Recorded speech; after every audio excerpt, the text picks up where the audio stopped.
Okay, so after my slightly dull first, I guess it's going to be a three-parter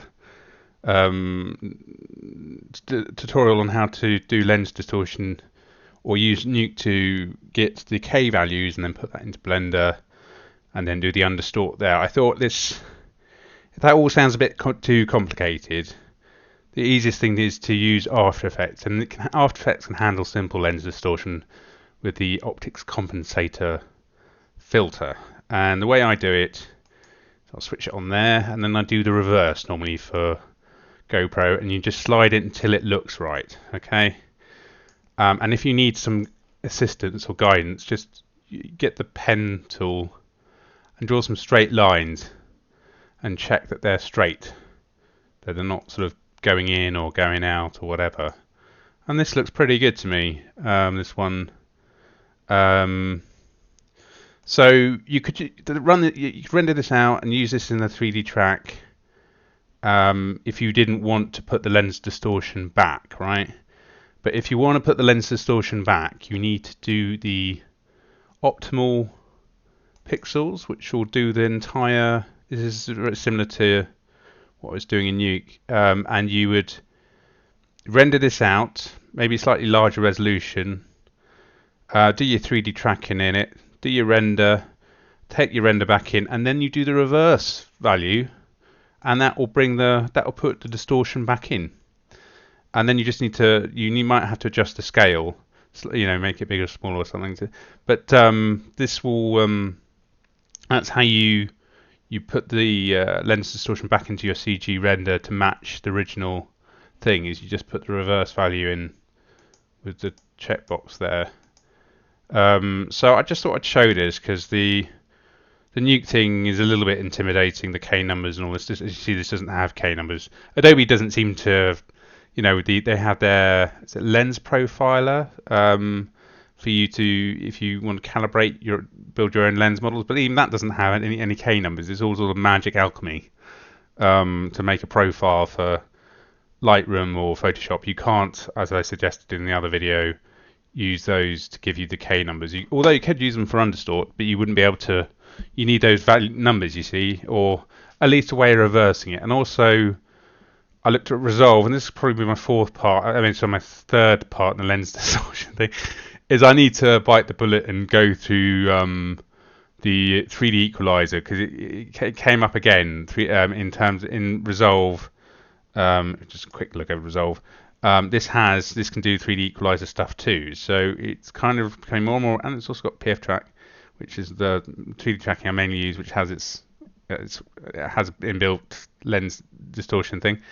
But I like I say, I kind of like to remove, as long as I can put it back, I kind of like to remove the lens distortion in a compositing program like Nuke or After Effects, or as you say, you could do it through Blender, providing you've got the values. But After Effects makes it pretty easy. So anyone can do it. It's nothing too fancy. You just need to get any image. It doesn't need to be a grid, brick wall, fence. As long as you know the lines in the image are supposed to be straight and they are looking bowed in one direction or another, pin-cushioned or bowed in or out, like a pavement or tiles or paving stones or something. And you just need to make them straight with the optics compensator. And providing it's a sort of fairly modern camera, you won't need to adjust the center thing, right? Because that,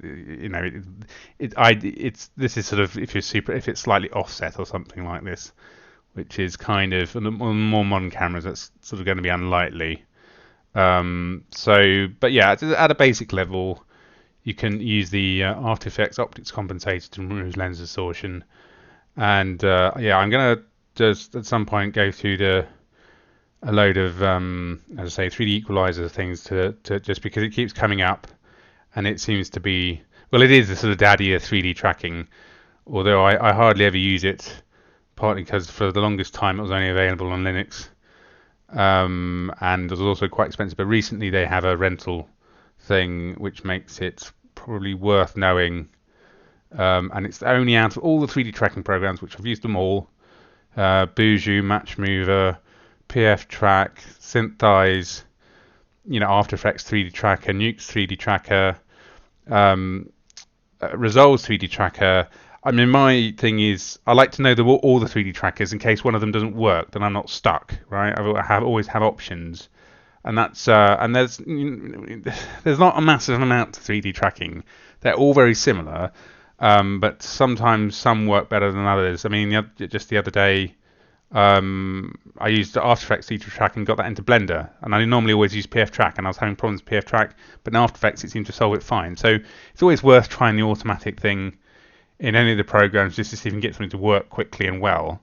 But some, like the problem with After Effects 3D Tracker is there's very little you can do if it doesn't work.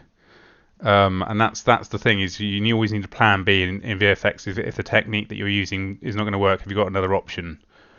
Because you don't want to run out of options if you said to someone you can do it and you can't do it because you only had the one option, right? Always want some sort of redundancy in terms of 3D programs or 3D tracking or rendering or whatever.